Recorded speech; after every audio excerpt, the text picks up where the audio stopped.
നമസ്കാരം. ദേശസ്നേഹി ചാനലിലേക്ക് സ്വാഗതം. ഭാരതത്തിന്റെ ഉപരാഷ്ട്രപതി സ്ഥാനത്ത് നിന്ന് ശ്രീ ജഗദീപ് ധൻഖർ രാജിവെച്ചിരിക്കുന്നു. ജൂലൈ 21 പകൽ മുഴുവൻ രാജ്യസഭ അധ്യക്ഷനായി സഭാകാര്യങ്ങൾ നിയന്ത്രിച്ച ശേഷം സ്വവസതിയിലെത്തിയാണ് അദ്ദേഹം പ്രധാനമന്ത്രിക്കും രാഷ്ട്രപതിക്കും സ്പീക്കർക്കും രാജി സമർപ്പിക്കുന്നത്. ആരോഗ്യപരമായ കാരണങ്ങളാണ് സ്വന്തം രാജിക്ക് പിന്നിൽ എന്ന് അദ്ദേഹം പറയുന്നുണ്ടെങ്കിലും രാഷ്ട്രീയ ഉപശാലാവൃത്തങ്ങളിൽ മറ്റു പലതുമാണ് പറഞ്ഞു കേൾക്കുന്നത്. രാജ്യസഭയിലെ പ്രതിപക്ഷത്തിന്റെ അസഹനീയമായ പെരുമാറ്റവും കളിയാക്കലുകളുമാണ് അതിലൊന്ന്. അദ്ദേഹത്തിന്റെ രാജിയെക്കുറിച്ച് രാഷ്ട്രീയ കഥാകാരന്മാരായിട്ടുള്ളവർ പല കഥകളും പ്രചരിപ്പിക്കുന്നുമുണ്ട്. അത് എന്തുതന്നെയായാലും അടുത്ത രാജ്യസഭാ ചെയർമാൻ അഥവാ ഉപരാഷ്ട്രപതിയായി ആരാണ് വരുന്നത് എന്നുള്ളതാണ് ഇന്നത്തെ ചർച്ച.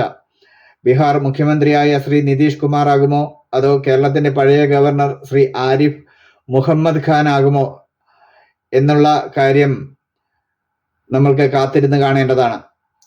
ഇവർ രണ്ടുപേരും അല്ലെങ്കിൽ മറ്റാരെങ്കിലുമാണോ ആ സ്ഥാനത്തേക്ക് എത്തുക എന്ന് ഉറപ്പിച്ച് പറയണമെങ്കിൽ നമ്മുടെ ആദരണീയ പ്രധാനമന്ത്രിജിക്ക് മാത്രമേ സാധിക്കുകയുള്ളൂ. ഉപരാഷ്ട്രപതി സ്ഥാനം രാജിവെച്ച ശ്രീ ജഗദീപ് ധൻഖർ രാഷ്ട്രീയം ഉപേക്ഷിക്കുമോ അതോ കേന്ദ്ര ക്യാബിനറ്റ് മന്ത്രിയായി സത്യപ്രതിജ്ഞ ചെയ്യുമോ? ചില സ്ഥാനചലനങ്ങൾ ഈ രാജിയോടുകൂടി പ്രവചിക്കപ്പെടുന്നുണ്ട്. നിലവിൽ കേന്ദ്രത്തിൽ മുഴുവൻ സഭയെ ക്യാബിനറ്റ് നിയമകാര്യമന്ത്രി ഇല്ല എന്നുള്ളത് സത്യം തന്നെയാണ്.